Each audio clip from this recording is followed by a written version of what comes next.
way to learn football is to play it, and we saw a lot of good football out here.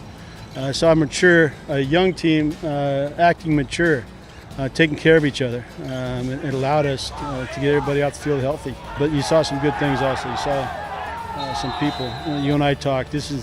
We are the island of misfit toys. You know, a bunch of guys come from all parts of the country.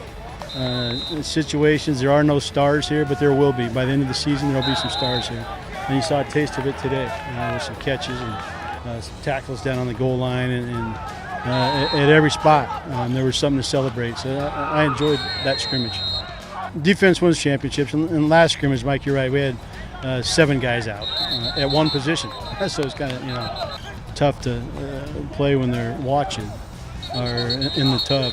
When you're in the tub, you can't make the club. But loved how they came out, but also liked how the offense responded. They came out and they started taking what was being given. And we've been in situations here at Portland State where you see it, but you can't execute it, even though it's on the field. Now we have the student athletes, we have the players out here that we can take advantage of some things when people do shut down our run. Drew Ubel, Mike, Scooter told me once, I got upset at a practice because we weren't 100% pitch and catch. And he looked at me and said, Barney, you can't complete every one of them.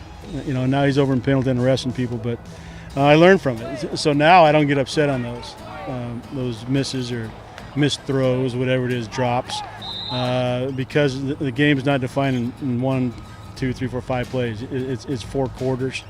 And offense, they got stifled early. And they were loading up the box, and we were able to pitch and catch and make some plays and get them out of that. So that's the game you play on. That's the hidden game on game day. And I see it happening out here with our coaches and with our players and having to make adjustments. We'll make a decision tonight, Mike. I'll talk to Steve, Coach Cooper, the offensive coordinator, and we will decide who is going to be going into game 1 tonight because he has to take over the reps just because of the time of camp. And we have a game. we're down in Provo pretty quick, going after that Joseph Smith crew. But we'll get him out, get him more reps. But yeah, the thing about that position is they're all athletes. So whoever becomes number 2, you'll probably see him playing somewhere else. I'm not going to. I get 63 scholarships. I'm not going to waste one of my best athletes holding a clipboard, telling me what down it is. Tell you what, Noah Yunker, it's guys like that. Yunk.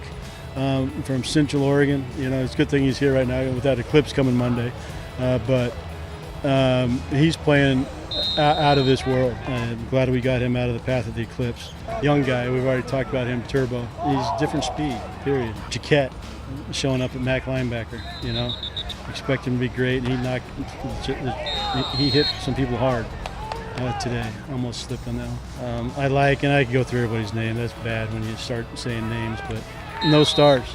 I saw the defense play as 11, as 1. That was cool. And I saw a frustrated offense. I saw some leadership kind of blossom there. Short memory. I heard some terms I like to hear on the sideline. And they came out and scored and got the ball going. So right now, we're not there yet, Mike. I still have a few days of practice, but I like this football team.